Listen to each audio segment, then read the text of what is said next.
Hello, xin chào các bạn đã quay trở lại với review 5 phút.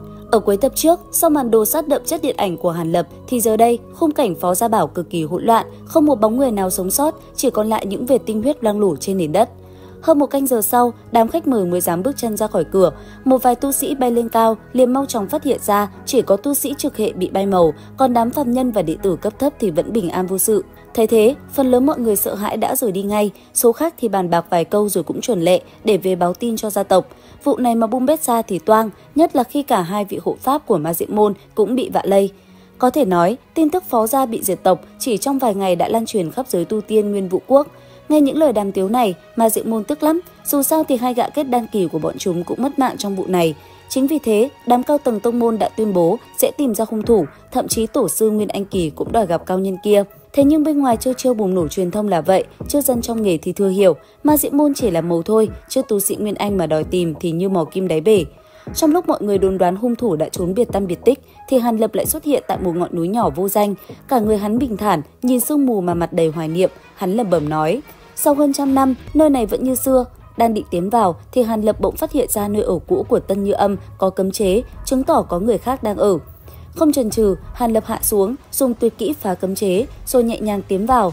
Bên trong, một người phụ nữ trung tuổi tu vi luyện khí kỳ, thấy người lạ đột nhập thì hoảng hốt, rút ngay hỏa phù ra. Nhưng vừa nhìn kỹ, bà nhận ra Hàn Lập từ một bước chân dung, thì ra bà chính là hậu duệ của Tiểu Mai, người hầu năm xưa của Tân Như Âm.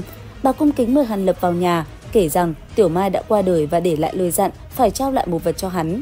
Nghe vậy, Hàn Lập đưa ra một hộp gỗ đựng thủ cấp của Phó gia lão tổ, rồi nói: đây là lời hứa năm xưa ta trả thù cho Tân tiểu thư và Tề đạo hữu. Nhìn thứ bên trong, người phụ nữ không khỏi thất kinh. Nói chuyện một lát, Hàn Lập liền đi đến nơi thờ cúng của hai người bạn cũ, hắn hóa thủ cấp thành tro bụi để tế bái. Ngay sau đó, thiếu phụ lấy ra một cái hộp ngọc, bên trong là ngọc giản màu xanh, được phong ấn bằng một lá bùa đặc biệt. Đây chính là di nguyện mà Tân Như Âm muốn giao cho Hàn Lập. Bà còn kể thêm, tổ mẫu bà từng thử đọc ngọc giản này và đã không tiếc canh tới 3 lần. Thế nhưng Hàn Lập chỉ thản nhiên thổi một luồng khí xanh đã dễ dàng gỡ bỏ phong ấn. Hắn lướt qua nội dung ngọc giản rồi cất nó đi. Cuối cùng, để cảm tạ công chờ đợi, Hàn Lập đã tặng cho bà một viên trúc cơ đan và 2 bình đan dược. Ngoài ra, hắn cũng tiện tay xóa đi một phần ký ức của người phụ nữ để tránh sau này phiền phức xảy ra. Sau khi rời đi, Ngân Nguyệt liền tò mò hỏi Hàn Lập về ngọc giản. Lúc bấy giờ, hắn mới tiết lộ bên trong là một điển tịch trận pháp thời Hồng Hoang và đặc biệt là một loại bí công tên là Huyền Mục Hóa Anh Đại Pháp. Ngân Nguyệt ngạc nhiên, nàng nghi vấn hỏi: đây là công pháp gì lạ vậy? Hàn Lập giọng đầy phấn khích đáp: nó là bí thuật bồi dưỡng nguyên thần thứ hai, thậm chí có thể tạo ra nguyên anh thứ hai. Nghe xong, Ngân Nguyệt cũng phải trầm trồ vì sự đỉnh chóp của bí thuật này. Tiếp theo, Hàn Lập quyết định trở về Lạc Vân Tông để nghiên cứu kỹ lưỡng. Hắn định sẽ đi thăm Việt Quốc để giải quyết một trần duyên thế tục còn vướng bận. Cũng trong lúc này, tại một khu rừng cách đó 2000 dặm, một nhóm tu sĩ đang bàn bạc về việc tìm kiếm một linh anh bị thất lạc. Họ lo lắng vì linh anh đã thoát khỏi cấm chế và nếu không tìm thấy, họ sẽ gặp họa lớn. Một người trong số đó suy đoán liệu có phải kẻ đã phong ấn linh anh cũng là kẻ đã diệt Phó gia. Họ nghi ngờ hai vụ việc có liên quan. Bất ngờ, hai nữ tu sĩ xinh đẹp xuất hiện, đó chính là Hạm Vân Chi và Liễu Ngọc. Hai người nghe được câu chuyện và đề nghị nhóm tu sĩ kể lại chi tiết. Vì một linh anh rất đặc biệt nên ngay khi bị phong ấn, nó vẫn có thể bị cảm ứng bởi một số người đặc biệt, và Hạm Vân Chi cùng Liễu Ngọc chính là những người đó. Trở lại với Hàn Lập lúc này, hắn đã đến Việt Quốc và bay thẳng tới Thái Nhạc Sơn Mạch, nơi ở cũ tại Hoàng Phong Cốc. Hắn đứng trước một đống đá vụn, hoài niệm về nơi xưa.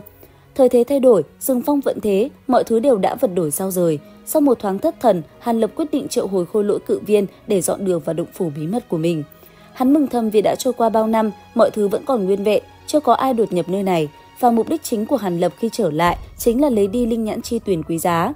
Rất nhanh, hắn ngồi xuống, vận công làm phép, khiến mặt nước suối dâng trào và xoáy sâu thành một hắc động. Ngay sau đó, một luồng linh khí trắng kinh người bỗng dưng thoát ra ngoài, nhưng Hàn Lập không quan tâm, tiếp tục tập trung.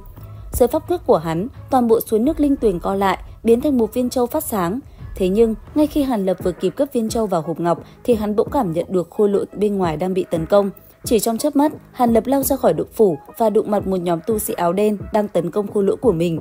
Cầm đầu là một gã tu sĩ kết đan tên là Vu Hồng của Quỷ Linh Môn. Thấy Hàn Lập xuất hiện, Vu Hồng lập tức nhận ra khí thế Nguyên Anh kỳ và vội vàng quỳ lạy, khai báo môn phái và xin xỏ tha mạng. Đến đây thì cũng hết tập 162 Phàm Nhân Tu Tiên. Xin chào và hẹn gặp lại các bạn ở những video tiếp theo.